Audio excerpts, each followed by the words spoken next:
মানব টিভির আজকের অনুষ্ঠানে আমি সাইদ চৌধুরী আপনাদের স্বাগত জানাচ্ছি। আজ আমাদের অতিথি আপনাদের প্রিয় পরিচিত কণ্ঠশিল্পী নোমান হাসমি।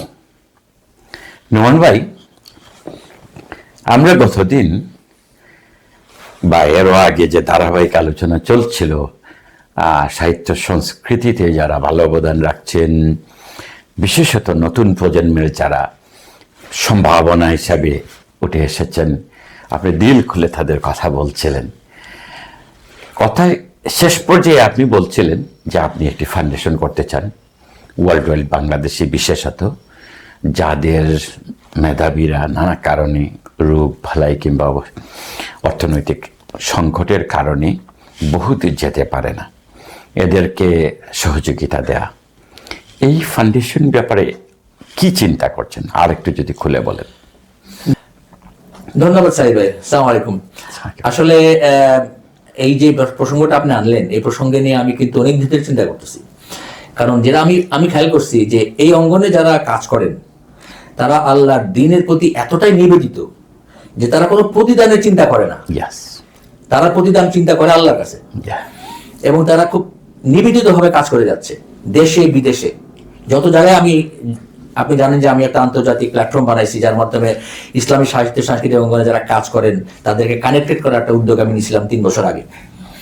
তো এর মাধ্যমে আমি দেশের শুধু না, সারা দুনিয়াতে, বিশেষ করে ইউরোপ, আমেরিকা, কানাডা এবং মধ্যপ্রাচ্য, বাংলাদেশের বাইরে যারা সাহিত্য সাংস্কৃতিক কর্মী আছে তাদের সাথে যোগাযোগ করে যেটা বুঝলাম আমি, যে তাদের মধ্যে এত ডেডিকেশন, কমিটমেন্ট, যে জিনিসটা প্রয়োজন এখন সেটা হলো আমি যে একটা প্ল্যাটফর্মকে তাদেরকে কানেক্ট করলাম, কিন্তু এখন আমাদের একটা এই প্ল্যাটফর্মটাকে নেক্সট স্টেজে নিতে হলে আমাদের একটা ফাউন্ডেশনের মাধ্যমে, একটা নন প্রফিট, একটা চ্যারিটেবল একটা অর্গানাইজেশনের মাধ্যমে ফান্ড রেজ করে তাদেরকে আমরা প্রপারলি সাপোর্ট দেওয়ার। এই যে একজন গীতিকারের গান লেখলো, আমাদের গীতিকারের কোনো ট্রেনিং এর প্রোগ্রাম নাই, সুরকারদের কোনো ট্রেনিং এর প্রোগ্রাম নাই, লেখকদের কোনো ট্রেনিং এর প্রোগ্রাম, যা যা হইতেছে আল্লাহ প্রতিভা। এই জায়গাটা খুবই ইম্পর্টেন্ট, কারণ আমাদের দেশে এই স্বভাব কবি বলা হয়, মানে সহজাত যারা লিখেন, এবং এদের ধরেন হুমায়ুন আহমেদ একসময় কিছু কিছু মানুষকে তুলে ধরেছিলেন যারা আন্তর্জাতিকভাবে স্বীকৃতি পেয়েছেন।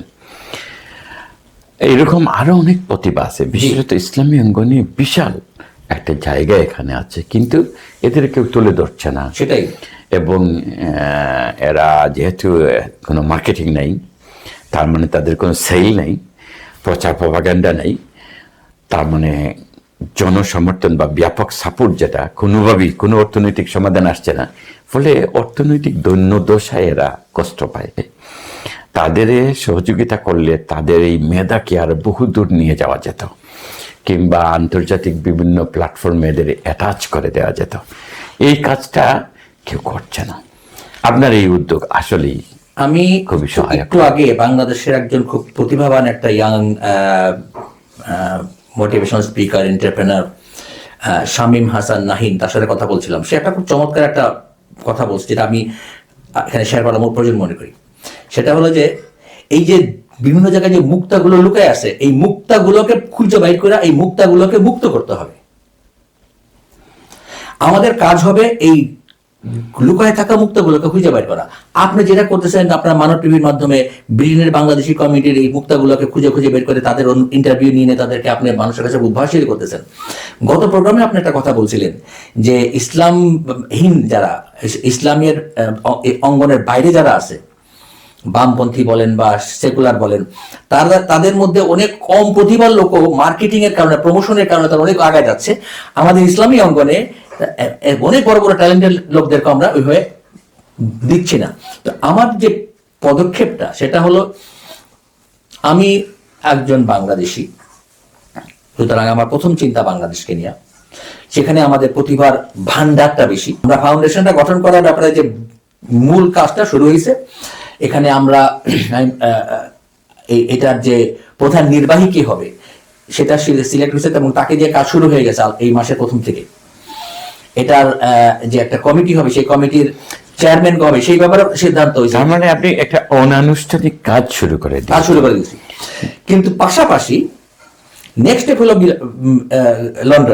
লন্ডনেও আমাদের এর একটা কার্যক্রম বছরখানেক ধরে লুজ হয়ে চলতেছে, এটাকে এখন একটা ফর্মে আনার জন্য আজকে সন্ধ্যায়, আপনি জানেন আপনি সেখানে যাবেন, আজকে সন্ধ্যায় আমরা একটা ইফতার প্রোগ্রাম করছি, সেখানে আমরা কিছু লোক আনবো।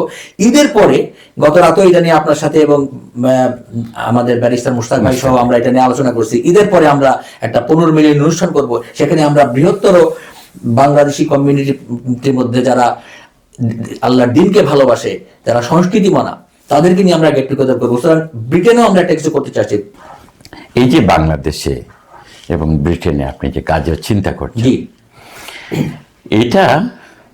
এটা সুবিধা হলো যে ব্রিটেন থেকে আপনি যদি কোনো উদ্যোগ নেন, আন্তর্জাতিকভাবে এটাকে বাস্তবায়নটা সহজ। জি, দুনিয়ার মুসলমানদের মাঝে, বিশেষত ওয়ার্ল্ড ওয়াইড বাংলাদেশে আমাদের প্রবাসীরা বিভিন্ন দেশে ছড়িয়ে ছিটে আছেন এবং এদের মাঝে অনেক মেধাবী মানুষ আছেন। জি, অবশ্যই।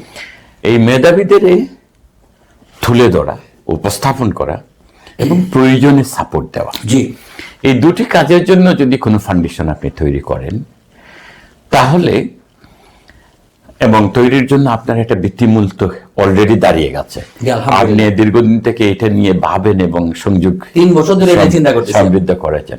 এখন শুধু আনুষ্ঠানিকতার ব্যাপার, এবং আমার বিশ্বাস এটা খুবই উপকারী হবে ইনশাআল্লাহ। আমরা যাদের সংযুক্ত করব ওয়ার্ল্ড ওয়াইড বাংলাদেশি, তাদের কিন্তু আমরা নিজেদের মাঝে রাখছি না। আমরা তাদের সাথে দেখা যাবে ব্রিটিশ লাইব্রেরির, হ্যাঁ, এখানে ইসলামী কিন্তু আর্কাইভ আছে, হ্যাঁ, এখানে ইসলামিক গবেষণা আছে, এইগুলোর সাথে অ্যাটাচ করে দিচ্ছি আমরা। এইভাবে মাকফিল ইসলামিক ইনস্টিটিউটে দেখা যাবে অনেক রেয়ার জিনিস আছে, সেখানে আমরা যুক্ত করে দিচ্ছি, যেখানে যেখানে সুযোগ পাওয়া যায়। যে এবং দেখা যাবে একটা অনুষ্ঠান আমরা মার্কফিল বসে করেছি, ওইটার সাথে ওরা পরিচিত হয়েছেন। এরপরে আজকাল তো ভার্চুয়ালি অনেক কিছু পাওয়া যায়, ওদের ইউটিউব আছে, ওদের হয়তো ওয়েবসাইট আছে, ওখানে গেলে তাদের আর্কাইভ আছে, ওখান থেকে লার্ন করার সুযোগ থাকবে। এইভাবে আল আজহারে যারা আছে ওখানে যদি তারা একটা অনুষ্ঠান আয়োজন করে, আমরা এখান থেকে যুক্ত হলাম, দেখা যাবে বাংলাদেশ থেকে, মালয়েশিয়া থেকে, কানাডা থেকে, তখন এই যে কার্যক্রমটা শুরু হবে, এটা দ্রুত ব্যাপকতা লাভ করবে। আর আপনার যেহেতু একটা মার্কেটিং ম্যানেজমেন্ট ব্যাকগ্রাউন্ড আছে, কাজেই আপনি সংগঠনকে সহযোগিতা নেওয়ার জন্য অনেক ভূমিকা রাখতে পারবেন। আর আমরাও ইনশাল্লাহ আন্তরিকভাবে চেষ্টা করব। আলহামদুলিল্লাহ। আমি গত প্রোগ্রামে বলছি, আবারও বলতেছি, আপনি কিন্তু ওই ওয়াদাগুলো দিতেছেন পাবলিকের কাছে, সুতরাং খেয়াল রাখেন ওয়াদাগুলো। আপনি জেনে খুশি হবেন, আমি সারাটি জীবন আমার নিজের কথা আমি বলতে পারি না বা পছন্দ করি না, কিন্তু অন্য মানুষ যারা লেখেন, যারা সৃষ্টিশীল কর্মকাণ্ড করেন, মৌলিক কাজ করেন, গবেষণা করেন, এদের আমি তুলে ধরার ক্ষেত্রে আলহামদুলিল্লাহ আমি পার্সোনালি দেখছি, এবং এটা আমি জানি যে আপনি, তবুও আমি একটা রিপিট করি, আপনি শুনলে খুশি হবেন। আমার বন্ধু বান্ধব, সিনিয়র জুনিয়র বা আমাদের গুরুজন যাদের আমরা এসে পেয়েছি সাহিত্য সংস্কৃতি ভবনে, এদের উল্লেখযোগ্য সকলের উপর আমি লিখেছি আলহামদুলিল্লাহ। এখন আমি মূলত যদিও সিনিয়র পেলে বা নতুন প্রতিভা পেলে তাদের নিয়ে লিখি, কাজ করি, কিন্তু আমার জুনিয়র যারা, আমাদের 10, 15, 20 বছর পরের যারা, এদেরও একটা উল্লেখযোগ্য অংশকে আমি উপস্থাপন করতে চেষ্টা করেছি। ব্রিলিয়ান্ট। তা এটা আমাদের দায়িত্ব, জি, এটা আমাদের কর্তব্য, কারণ আমাদের লোকগুলো প্রচার বিমুখ। আল্লাহ যারা পরকাল চিন্তা করে, এরা তো দুনিয়াতে বিনিময় আশা করে না, প্রচার বিমুখ। এই প্রচার বিমুখতার কারণে এরা তাদের যে অবস্থান, তাদের যে সাংস্কৃতিক মান, এই আলোকে ফাইন্যান্সিয়াল বেনিফিটও পাওয়ার কথা, কিন্তু সেটা পায় না প্রথমত। দ্বিতীয়ত, ধর্মীয় মূল্যবোধের কারণে তারা সবকিছুতে যেতে পারে না, এবং যারা ধর্ম বিদ্বেষী, যারা নাস্তিক, কিংবা ইভেন কি বাম, তারা এদের পাত্তা দেয় না, বা বুঝে, প্রতিভা এটা জানে, কিন্তু এমন কায়দা করে অ্যাভয়েড করে যে এদের একটু অচ্যুত হিসাবে রেখে দেয়। এইটাই আমাদের ফাউন্ডেশনের কাজ, যেটা আমি যেটা বলতেছিলাম, যে আমার প্ল্যানটা হলো যে আমরা লন্ডনে যেটা বানাবো, আমরা এটা হবে একটা ইন্টারন্যাশনাল ব্র্যান্ডিং। বাংলাদেশে আমাদের একটা টিম কাজ করতেছে খুব উৎসাহ উদ্দীপনা নিয়ে, এবং খুব জোরে সোরে কাজ হচ্ছে। আমাদের লন্ডনেও কিন্তু কাজ হচ্ছে। তো লন্ডনে যেটা ইন্টারন্যাশনাল ব্র্যান্ডিং হবে, এবং আমাদের এই যে ব্র্যান্ডিং যেটা বানাচ্ছি আমরা, এটা কিন্তু সেম ব্র্যান্ডিংই আমরা বিভিন্ন দেশে আমাদের শাখা প্রশাখা হবে। এটা এটা আমেরিকা বলেন, অস্ট্রেলিয়া বলেন, বা বিভিন্ন যেখানে যেখানে বাংলাদেশি ইসলামী সাহিত্য সাংস্কৃতিক কর্মকাণ্ড আছে, সব জায়গাতেই আমরা এই ধরনের একটা প্রতিষ্ঠান করব ইনশাআল্লাহ। এটা আমাদের স্বপ্ন, যার মাধ্যমে ওই দেশের সাহিত্য সাংস্কৃতিক অঙ্গনটাকে চাঙ্গা করা, পরিচর্যা করা, সাপোর্ট দেওয়া, এবং ওখানকার সাহিত্য সাহিত্যিক কর্মীদের বিভিন্ন ব্যাপারে সহযোগিতা করা, তাদের প্রতিভার মানকে উন্নয়ন করা, বিভিন্ন রকমের প্রশিক্ষণের ব্যবস্থা করা, তাদের কাজগুলোকে জনগণের সামনে তুলে ধরা। ধরেন একজন গান লিখলো, সুর দিল, এটাকে পাবলিকেশন তো করতে হবে গানটাকে। লিখলো, এই ক্ষেত্রে জি ধরেন আমাদের কিছু প্রতিভা তো আছে যারা আপনার সাথে বা আমাদের সাথে ঘনিষ্ঠ। ধরেন কানাডাতে আমাদের মালিক ইমতিয়াজ, জি খুব ভালো ছড়া লেখে, আবার এরা অর্থনৈতিকভাবে স্বাবলম্বী। এদের নেটওয়ার্ক আছে মূলধারার সাথে। জি আমেরিকায় আমাদের মনে করেন আশরাফ হাসান, কিংবা আমাদের কবিতা মেজুদ্দিন লুদি, জি এরকম লোকেরা আছেন। এই সবাইকে যখন একটা প্ল্যাটফর্মে নিয়ে আসা যাবে, তখন ধরেন আমেরিকা চ্যাপ্টার করলেন, জি আমেরিকায় যারা আছে তারা স্বাধীনভাবে কাজ করলো জি সেন্ট্রালের সাথে সমন্বয় রেখে, আবার কানাডায় যারা আছে তারা কানাডায় চ্যাপ্টার করলো। এক্স্যাক্টলি। তো প্রত্যেকটা দেশের বা চ্যাপ্টারের যারা আছে তারা চাইলে তাদের শাখা প্রশাখাও করলো। জি হ্যাঁ, যাতে আমেরিকা তাদের অনেক বড়, বিভিন্ন শাখা শহরে। অনেক বড়, তার দেখা গেল 100 থেকে 800 আর বাংলাদেশের সমান। জি। হ্যাঁ, তো ওইখানে তারা গেল, আয়োজন করলো। সম্ভব হলে সেন্ট্রাল থেকে, লন্ডন থেকে আপনি বা আপনার এই যে প্রতিনিধি আপনি সবটা বললেন যে লন্ডনটা হলো সেন্ট্রাল, এটা হবে HQ, গ্লোবাল HQ হলো লন্ডন। এবং এটা আন্তর্জাতিক অন্য অনেক ক্ষেত্রে London is the centre of the world. Normally অনেক কিছুতেই, হ্যাঁ, অর্থনৈতিক ভাবে, রাজনৈতিক ভাবে, এমনকি মানবতাবাদের প্রচারে, মানবিকতার প্রচারে, মূল্যবোধের প্রচারে কিন্তু লন্ডন এখনো শীর্ষে। তো আমি যেটা বলতে চাচ্ছিলাম যে আমাদের মূল উদ্দেশ্যটা হলো, যেটা আমি গত এক প্রোগ্রামে বলছিলাম, যে এই কার্যক্রমের মাধ্যমে আমরা বিভিন্ন সৃষ্টিশীল সৃজনশীল কার্যক্রমের মাধ্যমে গান, কবিতা, নাটক, সিনেমা, ডকুমেন্টারি, হোয়াটএভার, আমরা ইসলামের শাশ্বত মূল্যবোধগুলোকে, শাশ্বত সৌন্দর্যকে বিশ্ব সমাজের কাছে তুলে ধরতে চাই। শুধু মুসলমান না, বিশ্ব সমাজের কাছে আন্তর্জাতিক ভাবে মানে আল্লাহর দ্বীনের প্রচার এবং প্রসারের কাজটা আমরা করতে চাই। একই সাথে পরিচর্যা, এই যে কিছুক্ষণ আগে বললাম যে আমাদের লোকগুলোর দেখাশোনা, এটা আপনি শুনে খুশি হবেন যে আমি আমার এক বন্ধু, ছোটবেলার বন্ধু, সে একজন খুব বড় ডাক্তার, বাংলাদেশে একটা কনসালটেন্ট, একটা প্রফেসর। তার সাথে আমি এটা শেয়ার করতেছিলাম যে দেখো, আমার খুব ছোটবেলার বন্ধু, আমি বললাম যে দেখো মিয়া, এই আমাদের এই গোলাম মোহাম্মদ ভাইয়ের কথা বললাম, আসাদ ভাইয়ের কথা বললাম, মল্লিক ভাইয়ের কথা বললাম, দেখো যে ঠিক মতো অ্যাসেসমেন্ট হয় না। একটা তার একটা কি বলে এটাকে টোটাল বডি মোটি বলি আমরা, যে তার শারীরিক একটা ফিজিক্যাল অ্যাসেসমেন্ট, যে তার কি কোনো অসুবিধা আছে কিনা, তার অসুখ, একটা হেলথ চেক হওয়া দরকার, যাতে এই অসুস্থতাগুলো খুব অঙ্কুরই ধরা যায়। শুরুটাকে ধরা গেলে এটাকে সারা সুযোগ বেশি থাকে, সম্ভাবনা। কিন্তু মল্লিক ভাই, আসাদ ভাই, গোলাম মোহাম্মদ ভাই, ওনাদের যখন ধরা পড়ছে, ইট ওয়াজ টু লেট।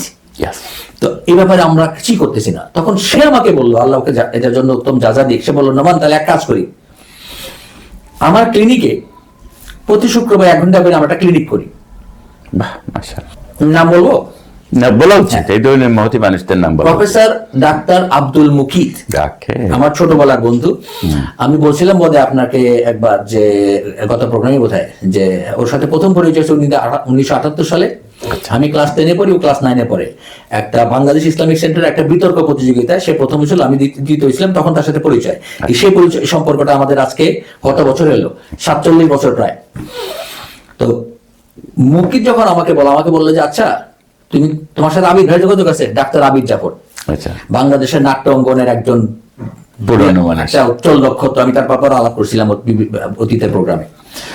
আমি বলি হ্যাঁ, আবির ভাই তখন বাংলাদেশ প্রকৌশল বিশ্ববিদ্যালয়ের চিফ মেডিকেল অফিসার। বলে যে তুমি আবির ভাইয়ের সাথে যোগাযোগ করো, আমরা প্রতি সপ্তাহে 1 ঘন্টার জন্য একটা ফ্রি ক্লিনিক শুরু করে দিই, এই সব ক্রিয়েটিভ মানুষের জন্য, শুধুমাত্র সাহিত্য সাংস্কৃতিক অঙ্গনের লোকদের জন্য। তো আমি বললাম যে ঠিক আছে চলো আমরা একটা তাহলে প্রোগ্রাম করি এই ভার্চুয়ালি।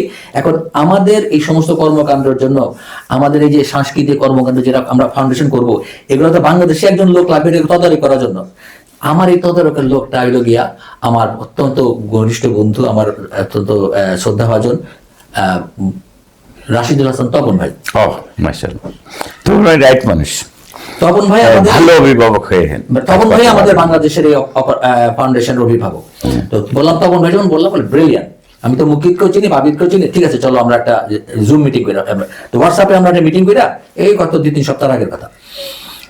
সিদ্ধান্ত হইল, আমি বললাম যে তাহলে এখন আপনি রেফারেন্সটা কেমনে দিবেন? তখন আমরা ঠিক করলাম যে 3টা জাতীয় সাংস্কৃতিক সংগঠনের নাম আমরা সিদ্ধান্ত নিলাম। এই 3টা জাতীয় সাংস্কৃতিক সংগঠনের রেফারেন্স আসবে। আমরা একটা ফর্ম বানাবো, যে কোনো ব্যক্তি ওই জাতীয় সাংস্কৃতিক সংগঠনের রেকমেন্ডেশন নিয়ে আমাদের এই ক্লিনিকে আসলে তাকে ফ্রি অ্যাসেসমেন্ট দেওয়া হবে। ট্রিটমেন্ট মানে কি, তার পুরো হেলথ চেক আমরা করবো, যেটাকে জিপি সার্ভিস, যেটা কি মানে basic assessment, medical check up, যে আপনার এই সমস্যা আছে কি এখন আপনি নেক্সট, তখন আপনি চেক আপের ব্যবস্থা যান। ধরাটা, ডায়াগনস্টিকটা করবো আমরা। এই সাহিত্য সাংস্কৃতিক অঙ্গনের এটার ব্যাপারে যখন, এবং আমাদের যে এই বাংলাদেশের এই অপারেশনের যে নির্বাহী যে হবে, নাম বলবো? বলবেন। আবুল আলা মাসুম। আমি ওকে বলি সে আমার বাংলাদেশের সাহিত্য সাংস্কৃতিক কর্মকাণ্ডের প্রতিনিধি, সবাইকে এই কথা বলি। মাসুম হবে আমাদের নির্বাহী, প্রধান নির্বাহী এই ফাউন্ডেশনের। অলরেডি কাজ শুরু হয়েছে। মাসুম এটা যখন অনেকের সাথে আলাপ করছে, রিয়াকশনটা হলো অভাবনীয়, সবাই এটাকে অ্যাপ্রিসিয়েট করতেছে। এখন আবিদ ভাই গেছে ওমরাতে, আবিদ ভাই ওমরা করে আসলে পরে ঈদের পরে আমরা ইনশাল্লাহ এপ্রিল মাসে এই ক্লিনিকের কাজ শুরু হবে ইনশাআল্লাহ। এবং আমরা ওই সাংস্কৃতিক সংগঠনের কেন্দ্রীয় দায়িত্বশীলদের সাথে অলরেডি আলোচনা শুরু হয়ে গেছে। এটা যেটা কত বড় কাজ হবে, আমরা জাস্ট ডায়াগনোস্টিকটা করে দেবো তো আপনার এই জায়গায় সমস্যা না। শুধু কি ডায়াগনোসিস, আপনি ধরেন আরো 3 জনের সাথে কথা বললে দেখা যাবে একজন ঔষধ কোম্পানির মালিক, সে আপনাকে কিছু ওষুধ দিবে, কোনো একটা ক্লিনিকের মালিক এটা দিবে। তারপরে আমরা যদি ফান্ড রেজ করতে পারি আস্তে আস্তে, তাহলে দেখা যাবে যে তার চিকিৎসা ব্যাপারটা আমরা কিছুটা হলেও, এই আইডিয়াটা কিন্তু মুকিতের আইডিয়া, যে এটা কারো না কারো মাথা থেকে তো এইসব আসে। হ্যাঁ। ধরেন আপনি বড় মনের মানুষের জন্য চট করে স্বীকৃতিটা দিচ্ছেন, হ্যাঁ, কিন্তু আপনি তো আমার মাথা থেকে কিন্তু বহুমাত্রিক ভাবে পুরো প্রতিষ্ঠানটাকে সাজানোর জন্য তো আপনি দীর্ঘদিন ধরে চিন্তা করতেছেন, এবং এটাই তো চিন্তার ব্যাপকতা, যে আপনি চিন্তা করছেন, কথা বলবেন, আর একটু আইডিয়া সমাজে হবে, আর নতুন একটা দিগন্ত উন্মোচিত হবে। এইভাবেই তো প্রতিষ্ঠান বড় হয়। এবং এইভাবে আমাদের বেশ কিছু প্রতিভাবান এবং যোগ্যতা সম্পন্ন, দক্ষতা সম্পন্ন লোকদের সাথে আমরা অলরেডি কানেক্টেড হয়ে গেছি আলহামদুলিল্লাহ। বা আপনি ধরেন না, আপনি চিন্তা করে দেখুন এবার, আপনার পিছন দিক ফিরে তাকারে আপনার অনেক বন্ধু বান্ধব, আমলা আছে, সচিব আছে, সেনাবাহিনী আছে, বড় বড় ব্যবসায়ী আছে, কোটিপতি আছে। তো এদের এমনিতে তো কিছু বলা যায় না, হ্যাঁ, দেয়া নেওয়ার তো বিষয় নাই মত বিনিময় ছাড়া। কিন্তু যখন আমরা রিয়েল অর্থে নিডি মানুষের জন্য হ্যাঁ আমরা কিছু করব, এই গল্পটাই না, এদের আহ্বান করা লাগবে না। এই ইনফরমেশনটা তাদের কাছে গেলে বিবেকমান মানুষেরা, উচ্চশিক্ষিত মানুষেরা স্বপ্রণোদিত হয়ে তারা এগিয়ে আসবে। দেখেন আমাদের ঢাকা কলেজের 81 ব্যাচের একটা ট্রাস্ট আছে, আমাদের একটা হোয়াটসঅ্যাপ গ্রুপ আছে, মোর দেন 200 মেম্বার্স। আমাদের যে সমস্ত বন্ধু বান্ধব দুনিয়া থেকে চলে গেছে তাদের পরিবারের জন্য আমাদের একটা চ্যারিটি ফান্ড আছে। এবং আমরা যখন প্রস্তাব আসলো যে প্রতি মাসে সবাই 1000 টাকা করে দিবা, কয়জনে দিবা, একদিনের মধ্যে 70 নাম চলে আসছে। এবং অনেকে একবারে সারা বছরের টাকা একবারে দিয়ে দিচ্ছে। এই দেখেন, এবং আমরা প্রতি মাসে আমাদের ওই কলেজ বন্ধু যাদের পরিবার একটু প্রয়োজন আছে তাদেরকে আমরা রেগুলার কন্ট্রিবিউশন দিচ্ছি। শুধু তাই না, আবার তাদের কেউ কেউ যখন গ্রাজুয়েশন কমপ্লিট করছে আমাদের আরেক বন্ধু তার কোম্পানিতে চাকরি দিছে। এই যে নেটওয়ার্কটা, এবং একটা সময় দেখা যাবে আজকে আপনারা যাদের সাপোর্ট করছেন, ডক্টর ইউনূস ওয়ার্ল্ড ওয়াইড কেন এত জনপ্রিয় হলেন? এই যে যারা আজকে এই ব্যাংক থেকে পয়সা নেই, 3 দিন পরে এরা পয়সা দেওয়া শুরু করে, জি। কারণ আরো 10 জন, আরো 5 জন, এইভাবে Expansion হচ্ছে। এই এই জন্য আমি স্বাবলম্বী করলে সে তখন আরো 10 জনকে স্বাবলম্বী করবে। সেও নিজে কন্ট্রিবিউট করা শিখে ফেলে। আসুন্না ফাউন্ডেশন জি, বাংলাদেশে জি, চমৎকার এই কাজটা করতেছে। জি। কিন্তু ডক্টর ইউনূসের কথাটা কেন বললাম, ডক্টর ইউনূস তো এটা প্রমাণিত সত্য, জি পৃথিবীর বিভিন্ন দেশে দেশে এটা ছড়িয়ে পড়েছে, জি যে একটা প্রতিষ্ঠান যে আপনার যাদের আপনি কন্ট্রিবিউট করবেন কিছুদিন পরে এরাও কন্ট্রিবিউটর হয়ে যায়, জি। হ্যাঁ, আর নতুন নতুন মানুষকে আমি সহায়তা দেওয়া যায়। আরেকটা জিনিস বেশ খুব ইম্পর্টেন্ট আমার এখানে বলা, সেটা হলো আমি একটা জিনিস সবসময় বিশ্বাস করি, আমাদের কাজ হলো আল্লাহর দ্বীনের খেদমত করা, তাই না? জি। আল্লাহর দ্বীনের এটা তো খেদমতের মূল মাধ্যমে কথা। আল্লাহর সন্তুষ্টি অর্জন, জি। এটাই আমাদের কাজ মুসলমান এটা হিসেবে। মেইন কথা, হ্যাঁ। জীবনের মূল মটো। এখানে কে কোন ঘরানার জি। এটা আমি দেখবো না। না, এইটা তো আসলে শোনেন, উদ্দেশ্য যখন নির্ণীত হয়ে যায়, জি ভালো কাজে যারাই এগিয়ে আসবে তাদের তো সহযোগিতা নেওয়া উচিত, হ্যাঁ।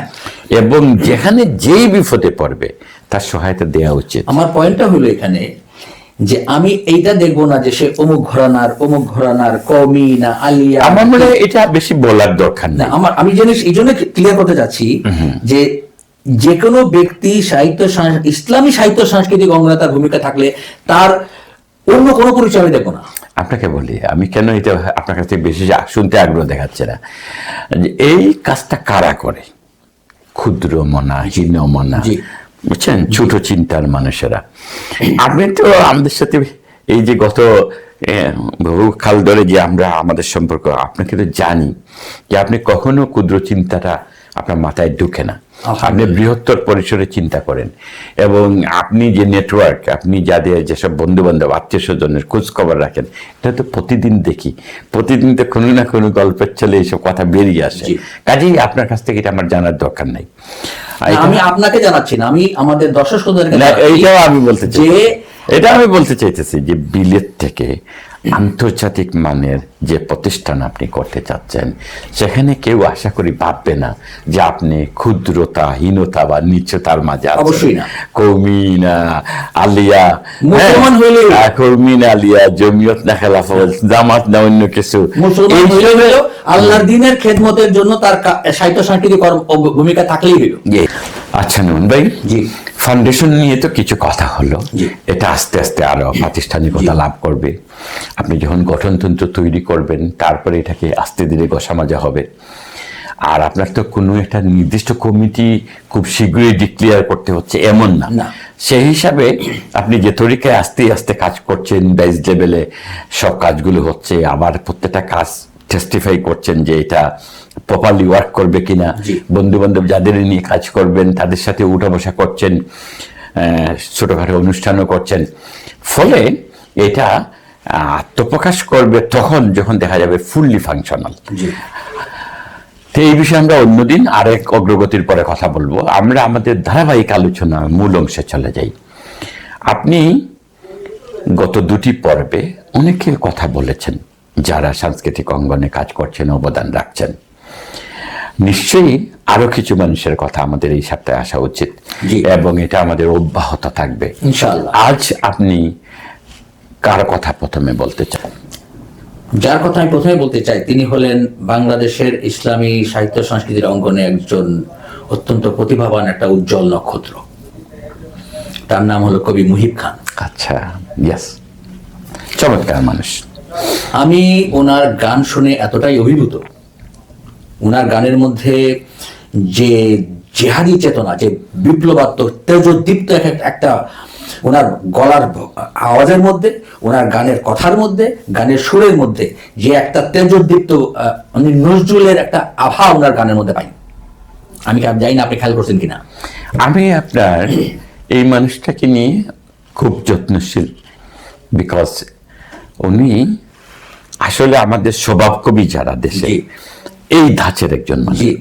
মনে উনি হয় একজন আলেম, হ্যাঁ, ভালো আলেম, ভালো আলেম, ভালো বক্তা, জি, এবং ওরা একজন রাজনীতি সংশ্লিষ্ট মানুষ, হ্যাঁ, আবার একজন কবি, ধর্মীয় সাহিত্যিক, সংগঠন। শিল্পী, বহুমাত্রিক বহুমুখী প্রতিভা রাখেন। কিন্তু এই ভদ্রলোক যে কোনো তাৎক্ষণিকভাবে যে কবিতাগুলো উনি বলেন, মনে হয় যে স্বভাব কবি, মনে হয় যে খুব প্রস্তুতি নিয়ে কথা বলছেন, বাট কথা যে সুর এবং ধ্বনি, তাল, লয় সবটা ঠিক রেখে কিন্তু অনর্গল বলে যেতে পারে। এই ধরনের মানুষকে যদি পৃষ্ঠপোষকতা দেওয়া যায়, তে জাতির বিরাট খেদমত হবে, বহুদূর নিয়ে যাওয়া। উনি আমি তখন চিন্তা করলাম যে আমি কেমনি ওনার সাথে যোগাযোগ করি। আমি এই লোকটার সাথে পরিচয় হওয়ার জন্য আমার খুব আমি কি বলে এটাকে আগ্রহী হয়ে গেলাম। তখন আমি তপন ভাইয়ের সাথে আলাপ করলাম। তপন ভাই, আমি মহিব খানের সাথে আমি পরিচিত হয়েছে, কি করি? উনি বলে যে তুমি এক কাজ করো, তুমি আনাস রওশনের সাথে যোগাযোগ করো। কাজী আনাস রওশন, হ্যাভিং টিউনের চেয়ারম্যান। আনাসের সাথে মহিব খানের ভালো সম্পর্ক আছে। আচ্ছা, আমি ফোন করলাম আনাসকে। আনাস বললো যে হ্যাঁ, ওনারা, আমি তো ওই জাতীয় সাংস্কৃতিক কেন্দ্র একটা সাংস্কৃতিক সংগঠন জাতীয় বানাইছে, ওটার উনি চেয়ারম্যান, আমি সেক্রেটারি, আপনার সাথে পরিচয় করে দিয়েছি। তাই বললাম তুমি এক কাজ করো, তুমি মহিব ভাইকে আমার পরিচয় দিয়ে একটা মেসেজ দিয়ে দাও, আর আমার ওনার নাম্বারটা দিয়ে দাও, আমি ওনার একটা মেসেজ দিতেছি। তো হইলো। এরপর আমি উনি আমার মেসেজ উত্তর দিয়ে বললেন যে আমি এখন একটা প্রোগ্রাম ছিলাম, সিলেট থেকে ঢাকায় যাচ্ছি, এখন আমি ফ্রি আছি, আপনি কল করতে পারেন। এই কল করলাম, প্রায় ঘন্টাখানেক কথা হইলো, 40-50 মিনিট। উনি আমাকে যে একটা জিনিস শোনালেন না, কিছু গানের কলি শোনাইলেন। এই পুরো কোরআনের যে উনি কাব্যানুবাদ করছেন, বিশাল কাজ, বিশাল কাজ। শুধু কাজটা না, উনি ওইখান থেকে বিভিন্ন জায়গা থেকে যে আপনার কিছু কিছু শোনাইলেন আমারে, ভাইজান আমি তো বসকায় গেলাম ওনার এটা শুই না। এখানে একটা কথা আপনাকে বলি, কেন আপনি মুগ্ধ হয়েছেন। আমাদের সাহিত্যিকদের মাঝে বা ইসলাম বাবাপন্ন বা ইসলাম পছন্দ লোকেরাও অংশ বিশেষ কিন্তু কাব্যানুবাদ করেছেন কোরআনের। কিন্তু একটা জায়গায় খটকা লাগে, সেটা হলো ওনার হয়তো কাব্যে মজবুত, শক্ত সুন্দর শব্দ চয়ন, সাহিত্য সংস্কৃতি উঁচু মার্গের ব্যবহার আছে, কিন্তু আরবি ভাষার উৎপত্তিগত গ্রামারের বা তাদের ভাষার যে সৌন্দর্য বর্তক যে শব্দ প্রয়োগ, এইসব ক্ষেত্রে গভীর জ্ঞান না থাকার কারণে আরবির অনুবাদটা যথার্থ হয়ে ওঠে না, এবং এটা কাব্যময় করতে গিয়ে মূল সেন্স থেকে অনেকে দূরে সরে যান। কবি মুহিব খান একজন মাওলানা, যেহেতু কওমি মাদ্রাসার মাওলানা, এইটাই আরবি ভাষার দখল ওনার খুব ব্যাপক। যেহেতু উনি বাংলাদেশের যে কয়েকজন, যেমন আপনি আরেকজন মানুষ আমরা অন্যদিন আলোচনা করবো, মুসা আল হাফিজ, ভালো আরবি জানেন, আমি তার সম্পর্কে ভালো। মুসা আল হাফিজ, মুহিব খান, এরা দুজনের দুই মার্গ। মুসা আল হাফিজ অনেক উঁচু মার্গের গবেষক কবি, তো এদের, মুহিব খান হলেন জনমানুষের কবি, হ্যাঁ, গণমুখী তাথার প্রচন্ড। তো এদের সুবিধাটা হলো অরিজিন আরবি জানার কারণে তাদের সাহিত্যে যে ভাষাটা ব্যবহার করেন সেটা আরবিটাকে ওইভাবে বাংলাতে রূপান্তরিত করার যোগ্যতা রাখেন, ফলে এটা একটা বিরাট খেদমত হচ্ছে। অবশ্যই। আমি ওনার সাথে কথা বলে আমি ওনাকে একটা কথা বলছি যে দেখেন, আপনার মধ্যে দুইটা জিনিস আমি পাইছি।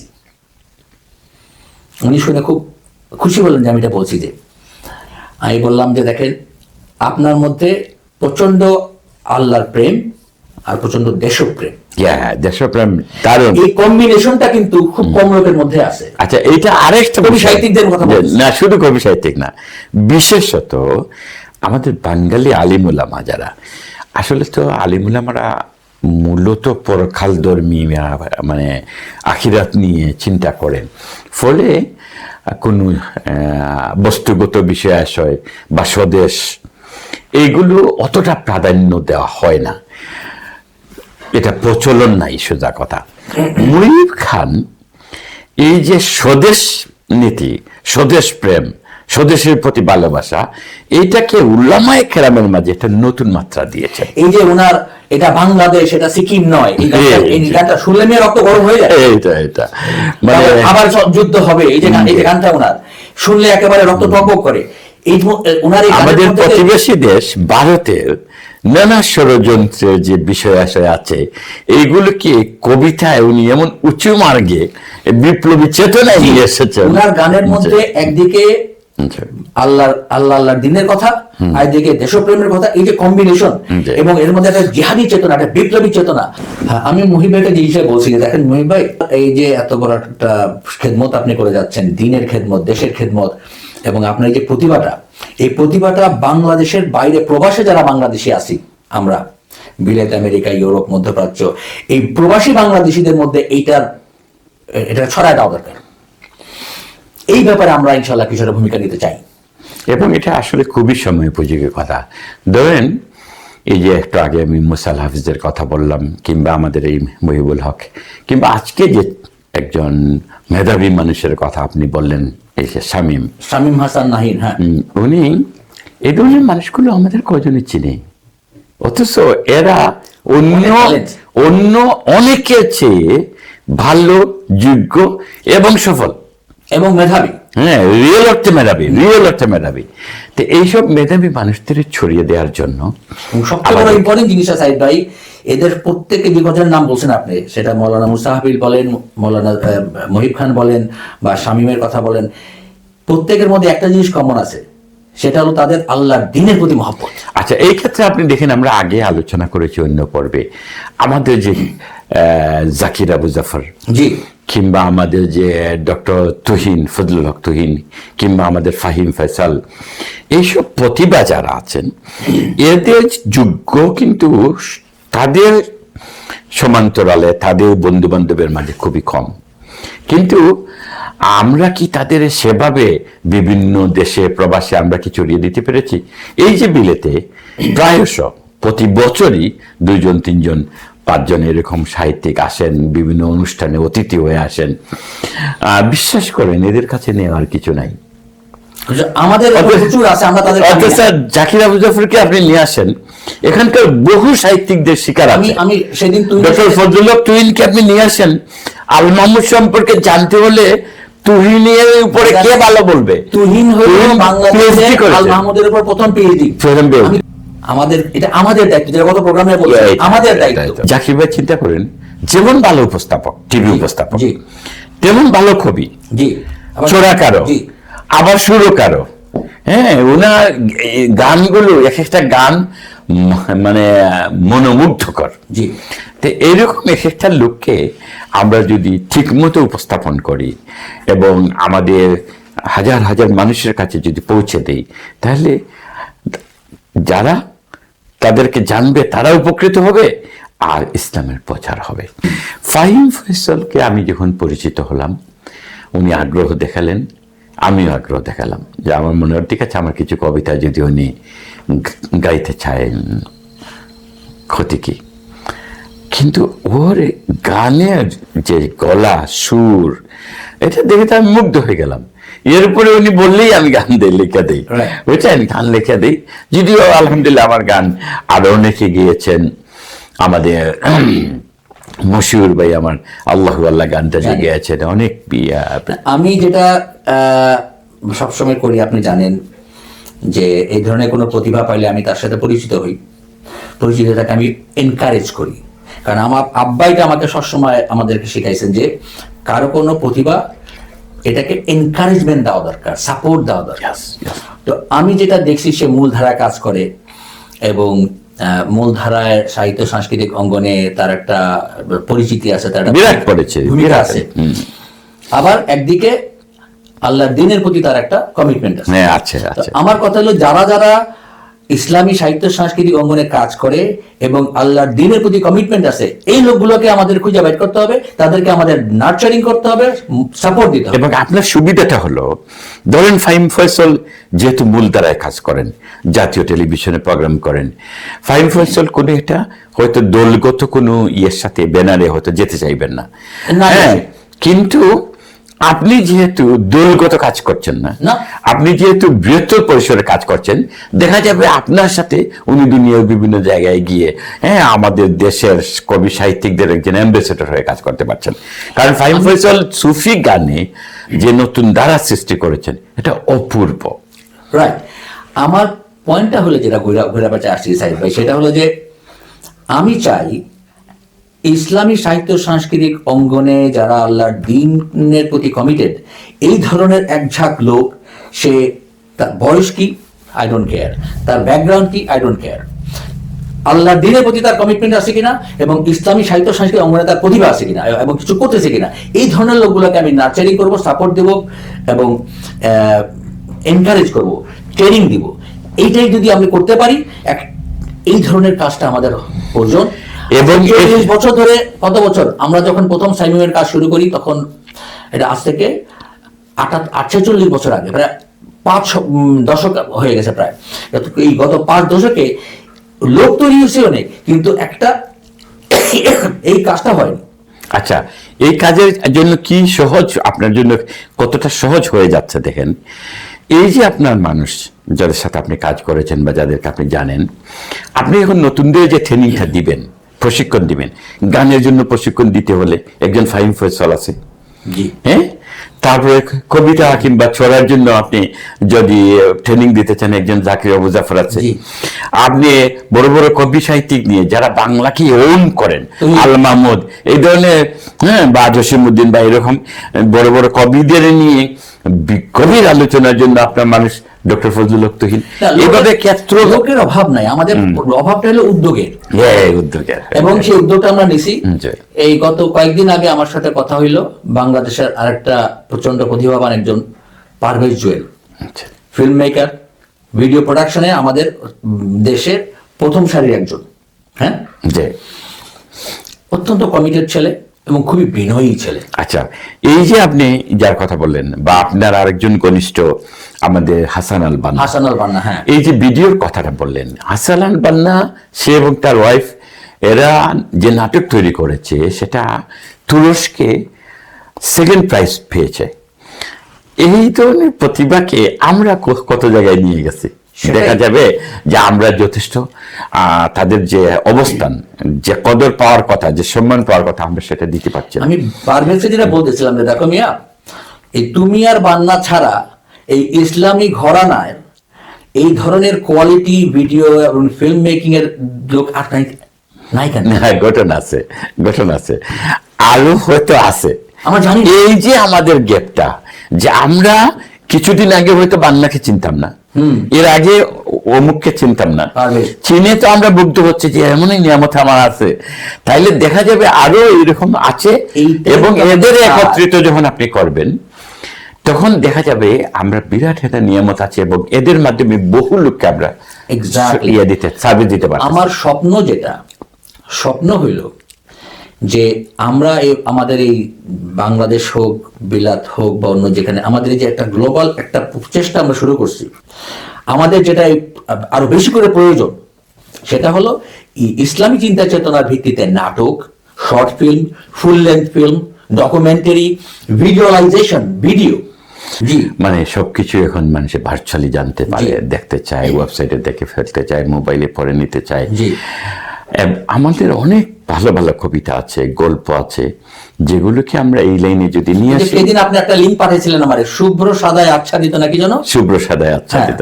আপনি একটা ছোট গল্প, কিন্তু এটাকে আপনি ভিডিওর মাধ্যমে দিয়েছেন। তো এই ভিজুয়ালাইজেশন করার কারণে ওই গল্পের ইম্প্যাক্টটা কিন্তু বেটার হয়েছে। শুধু যদি গল্পটা পড়ে দিতে কেউ, তাহলে অত ইম্প্যাক্ট হবে না। অনেকে হয়তো পড়তো না বা পড়বে, আচ্ছা পরে পড়বো। আপনি গল্পটা ধারা বিবরণের মধ্যে দিয়ে গেছেন, আর গল্পের যে কথাগুলো বলতেছেন, যে কথা, যে বিবরণীতে যা আছে, এই ভিজুয়ালাইজেশনটা তার সাথে ম্যাচ করা হচ্ছে। আমরা চেষ্টা করছি আমাদের মানব টিভির পক্ষ থেকে এটা নতুন ধাঁচের কিছু। আমি সেটাই বলতেছিলাম, এই ধরনের জিনিস, যে ভিজুয়ালাইজেশন হলে জিনিসটা মানুষের মনে থাকে। ইংরেজিতে একটা কথা আছে, পিকচার স্পিক্স 1000 ওয়ার্ডস। আপনাকে একটা জিনিস বলি, এই যে আপনি সাহিত্য সাংস্কৃতিক অঙ্গনে আমাদের লেখকদের আরো ব্যাপকভাবে একত্রিত করে বহুদূর নিয়ে যাবার চেষ্টা করছেন, এটা এতই গুরুত্বপূর্ণ। 2009-এর একটা কথা স্মরণ করি না, ওআইসি মহাসচিব প্রফেসর এহসানুল্লাহ লন্ডন সফরে আসলেন। ব্যারিস্টার হামিদ হোসেন আজাদ তখন মুসলিম মিডিয়ার নির্বাহী প্রধান, তিনি আমাকে দাওয়াত করলেন। ওখানে আমরা ওআইসি মহাসচিবের সাথে দেখা করলাম, অনেক বিষয়ে কথাবার্তা হলো। তারপরে এই কথাবার্তার আলোকে আমরা তখন বাংলা ডাইরেক্টরি আমাদের আছে, এবং টোটাল এশিয়ান রেস্টুরেন্টের উপর আমরা ডাইরেক্টরি করেছি। আমাদের এই ডাইরেক্টরিগুলো তিনি খুব পছন্দ করলেন, এবং মুসলিম দুনিয়াকে নিয়ে কি কাজ করা যায় এরকম একটা জিজ্ঞাসা মনে ছিল। আমরা ওনাকে মুসলিম দুনিয়ার উপরে যে একটা ডাইরেক্টরি করার ব্যাপারে আমাদের চিন্তা ভাবনার কথা বললাম, উনি মুগ্ধ হলেন। তারপরে যখন 57টা মুসলিম দেশের উপর আমরা মুসলিম ইন্ডেক্স করলাম, গ্লোবাল মুসলিম ইন্ডেক্স বানাইছেন, ওয়াইসি মহাসচিব প্রফেসর এহসানুল উৎসাহ উদ্দীপনায় আমরা মুসলিম ইন্ডেক্সটা একটা সত্যিকারের আন্তর্জাতিক মান দেওয়ার চেষ্টা করলাম এবং বিভিন্ন দেশের ইউনিভার্সিটি বা ধরেন ইসলামিক ইনস্টিটিউট যেগুলো আছে সেখান থেকে বিভিন্ন প্রফেসর, সাহিত্যিক, লেখকদের সাথে আমরা যোগাযোগ করলাম, বিভিন্ন হাই কমিশনের সাথে, এমবেসির সাথে যোগাযোগ করলাম, করে আমরা বেশ তথ্য সমৃদ্ধ গ্লোবাল মুসলিম ইন্ডেক্স। আপনার ভাই সালমান আজমি কিন্তু আমাদের তখন টিমের মাঝে একজন ছিলেন এবং তার কন্ট্রিবিউশন কিন্তু অনেক। তো এই যে কাজটা হলো এখন পর্যন্ত, ধরেন 2010-এ আমরা সেটা করেছি, আর এখন 2025 বিভিন্ন ইউনিভার্সিটি থেকে দুনিয়ার বিভিন্ন স্কলাররা মুসলিম ইন্ডেক্সের বিভিন্ন চ্যাপ্টার সম্পর্কে, এই যে আমরা এখানে চ্যারিটি একটা চ্যাপ্টার আছে, ব্যবসা বাণিজ্য একটা চ্যাপ্টার আছে, এয়ারলাইন ইন্ডাস্ট্রি আছে, এই ধরনের বিভিন্ন দিক, ওয়াইসি দেশসমূহের পরিচিতি আলাদা আছে এবং কনভার্টেড মুসলিম যারা এদের আলাদা চ্যাপ্টার আছে, ইসলামিক স্কলারদের আলাদা চ্যাপ্টার আছে। তো এই ইসলামিক স্কলার এবং কনভার্টেড মুসলিম যারা, এদের চ্যাপ্টারটা আমাদের মূল টার্গেট ছিল যে আমাদের যারা দুনিয়া জুড়ে এখন প্রতিভা যারা আছে তারা এইসব স্কলারদের লিটারেচার, এমনকি যারা জীবিত আছেন তাদের সাথে সরাসরি সংযোগ সাধনের জন্য এই ডাইরেক্টরিটা কাজে লাগবে। আর অন্যান্য অমুসলিম বা ওয়াইডার কমিউনিটির জন্য সেটা হলো, যেমন আমাদের যে এয়ারলাইন ইন্ডাস্ট্রি, এটাকে তো তারা ব্যবহার করতে কোনো আপত্তি নাই, এখানে তো ধর্মের বিষয় না। ব্যাপারটা হলো যে এই যে আপনি যে কাজটা করলেন, এই ডাইরেক্টরি যে কি একটা ইম্পর্টেন্স আছে, আমার মনে হয় আমরা যদি এই ইসলামী সাহিত্য সাংস্কৃতিক অঙ্গনের প্রতিভাবান যারা তাদের একটা ডাইরেক্টরি বানাইতে পারি, কারণ এই ব্যাপারে আপনার অভিজ্ঞতা আছে, আপনার এই ব্যাপারে আমরা সহযোগিতা চাই, কারণ এটা কিন্তু খুব গুরুত্বপূর্ণ কাজ হবে। কারণ আমি একজন নেটওয়ার্কার, আমি এই রেনেসা কালচারাল নেটওয়ার্কের মাধ্যমে সারা দুনিয়াতে যারা বাংলাদেশি মুসলিম সাহিত্য সাংস্কৃতিক কর্মীরা আছে তাদেরকে আমি কানেক্টেড করার চেষ্টা করতেছি, যেটা আপনি জানেন। তো এই যে কানেক্টিভিটি জিনিসটা নেটওয়ার্কের মাধ্যমে, এই যে আপনি বিভিন্ন দেশে দীর্ঘদিন ধরে যে যাদের আপনি আন্তরিকতা, আতিথ্যতা দেখাচ্ছেন, এখন যে ইন্টারন্যাশনাল প্ল্যাটফর্ম তৈরি করছেন, এখানে যারা সংযুক্ত হবেন এবং তাদের মাধ্যমে আরো যাদের সংযুক্তি ঘটবে, এদের নিয়ে যদি আমরা একটা ডাইরেক্টরি করতে পারি, তাহলে ইচ আদার দেখা যাবে যে কোনো প্রয়োজনে জানাজানি হয়ে যাবে, জানাজানি হইলে এই সম্পর্কটা বিকাশ। আমি তাই ব্যাপারে একটা প্রসঙ্গ আনতে চাই আমার ব্যক্তিগত জীবন থেকে, সেটা হলো যে আমি আব্বাকে দেখছি। আপনি একটু আগে বলতেছিলেন যে আমার কথা বলছেন আপনি সবার যেভাবে যত্ন নেন, তো এটা তো আমার আব্বা থেকে শেখা। আমি ছোটবেলা থেকে দেখছি আব্বা এই আত্মীয় স্বজন, বন্ধু বান্ধব, এই কমরেড তোহা আব্বার সাথে এসে দেখা করতো, কথা বলতো, ওনাদের মধ্যে তুমি সম্পর্ক ছিল। তো আব্বার ছাত্র জীবনের যারা বিভিন্ন রাজনৈতিক দলের বন্ধু ছিলেন, এই 50 বছর পরে গেলেও কিন্তু তাদের মধ্যে বন্ধুত্বের মধ্যে কোনো ফাটল ধরে নেই, যদিও তার রাজনৈতিক ব্যাপারে ভিন্ন মেরুর। আমি এটা আব্বার থেকে শিখছি। আমাকে অনেকে বলে আপনার সাথে সমস্ত রাজনৈতিক দলের বিভিন্ন নেতাদের সাথে বন্ধুত্ব, আমি বললাম তারা আমার ক্লাসমেট, তাদের রাজনৈতিক পরিচয়ের সাথে আমার কি সম্পর্ক? শুনুন, আপনার বাবার একটা স্মৃতি বলি, যদিও অনেক স্মৃতি আপনার সাথে নানা সময় এমনকি অনুষ্ঠানে হয়েছে। আপনার আব্বার সর্বশেষ যে সাক্ষাৎকারটা আমি নিলাম বিলেতে, 3 দিনে প্রায় 10 ঘন্টার ইন্টারভিউ, উনি জীবনের অনেক স্মৃতি বললেন। ছাত্র জীবন থেকে শুরু করে মুসলিম লীগের স্মৃতি আচরণ আছে, তমদ্দুন মজলিসের কথা আছে, উপমহাদেশে বড় বড় ইসলামিক স্কলারদের কথা আছে, আল্লামা সৈয়দ আবুল আলা মওদুদি থেকে শুরু করে হুসাইন আহমদ মাদানী, আশরাফ আলী থানভী রহমতুল্লাহ, কাসিম নানতুবি কথা বলছেন, কিংবা আবুল কালাম আজাদের কথা বলছেন, তখনকার কংগ্রেস নেতা।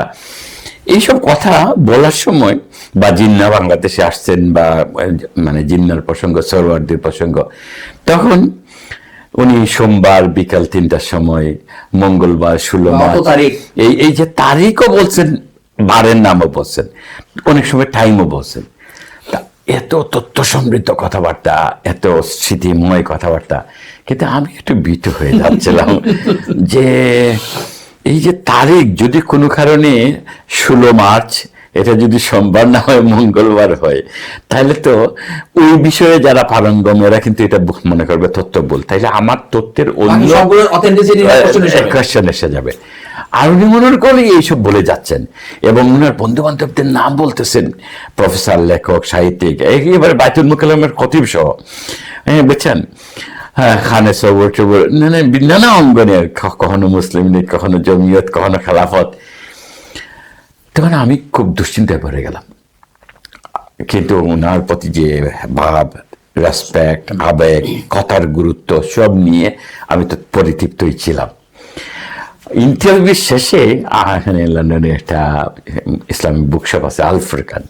তা আমার এক বন্ধু সিরাতুল আম্বিয়া, ছাত্রনেতা ছিলেন এক সময়, সিলেটের সাহসী ছাত্রনেতা, ওর কাছে গেলাম যে এইটার কি সমাধান হবে যদি এরকম ভুল হয়। সে বললে, কাজ করেন, উনি তো জীবনে যা দেখেছি, এটা জীবনে যা দেখলাম এটা লেখা শুরু করেছেন। তখন পর্যন্ত মাত্র 2 পর্ব বেরিয়েছে, পরে তো এটা প্রায় 8 বা 9 খণ্ড ছিল।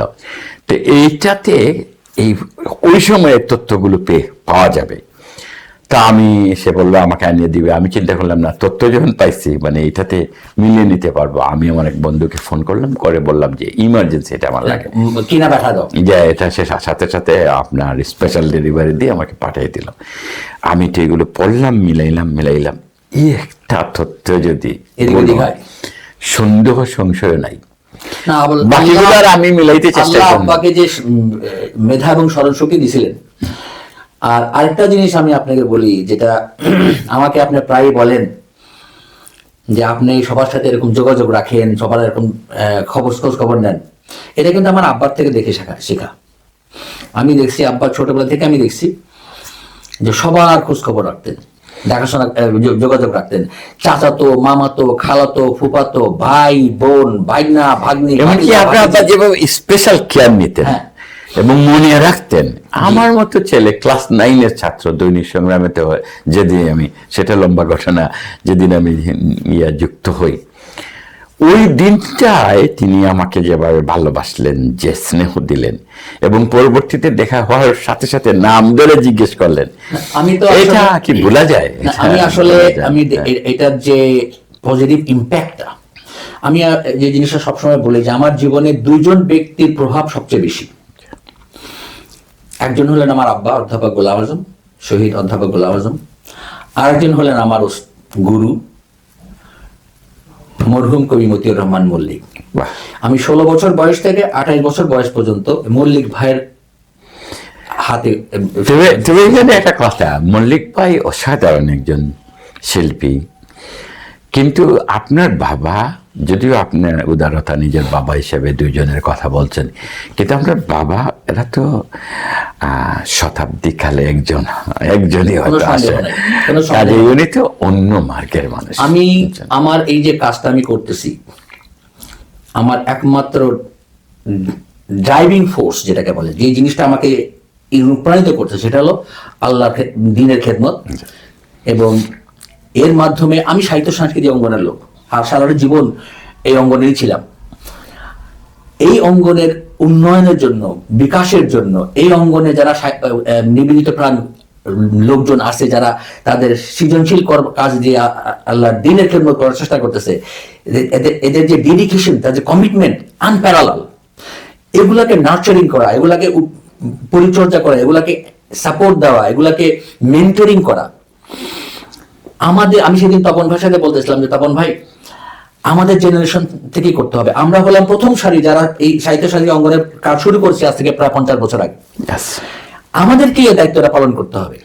যেই কারণে আমি, তপন ভাই এখন ঢাকায় থাকেন, তপন ভাইকে বলছি বাংলাদেশের দায়িত্ব আপনি নেন, আর ইউকে থেকে আমি শুরু করলাম। এরপরে আমরা এই ধরনের লোক বিভিন্ন দেশে পাইলে তাকে দিব। কিন্তু এর মাধ্যমে আমার যে আল্লাহর দ্বীনের খেদমতের মাধ্যমে আল্লাহ সন্তুষ্টি অর্জন, সাথে সাথে আমার আরেকটা কিন্তু আকাঙ্ক্ষা আছে, সেটা হলো যে আমার আব্বা সবসময় আমাকে বলতেন যে তোমার মধ্যে যে যোগ্যতা, তোমার মধ্যে যে আল্লাহ যে যোগ্যতা দিছে, যে দক্ষতা মেধা দিছে, এটাকে তুমি যদি আল্লাহর দিনের কাজে সঠিকভাবে কাজে না লাগাও তো কিয়ামতের দিন আল্লাহর কাছে কি জবাব দিবা, কি জবাব দিবা? এই জবাবদিহির মানসিকতা আমার মধ্যে আমার আব্বা সৃষ্টি করে দিচ্ছে। সেই জবাবদিহির মানসিকতা নিয়ে আমি কাজ করতেছি। ইনশাল্লাহ ইনশাল্লাহ আপনার এই আমার স্বপ্ন আল্লাহ যেন এর বিনিময়ে আমার আব্বার সাথে জান্নাতে আমার মোলাকাত করা যায়। ইনশাল্লাহ ইনশাল্লাহ আল্লাহ চাইলে পারেন। আমি আমার আব্বাকে আব্বা যদি জানতে পারেন আমার এই কাজের ইম্প্যাক্টটা কি, আমার আব্বা যেন আমার কাজে গর্বিত হন। ইনশাল্লাহ। শুনেন, আপনার বাবা যেভাবে সারা জীবন, একবার জীবনের শেষ দিন পর্যন্ত সাধনা করে গেছেন, বাবার সার্থক সন্তান হিসাবে আপনি ওই কাজ চালিয়ে যান। ইনশাল্লাহ আপনার এই তামান্না আল্লাহ কবুল করবেন। আমিন। আল্লাহ দোয়া করবেন। আমি আমার এই দর্শক শ্রোতা সবার কাছে এই দোয়াই করি, আল্লাহ যেন আমার এই স্বপ্নটা পূরণ করে। ইনশাআল্লাহ। এটাকে আল্লাহ সাদকায়ে জারি হিসেবে কবুল করে, আর জান্নাতে যেন আল্লাহ আমার আব্বার সাথে দেখা করা দেয়। ইনশাআল্লাহ হবে ইনশাআল্লাহ।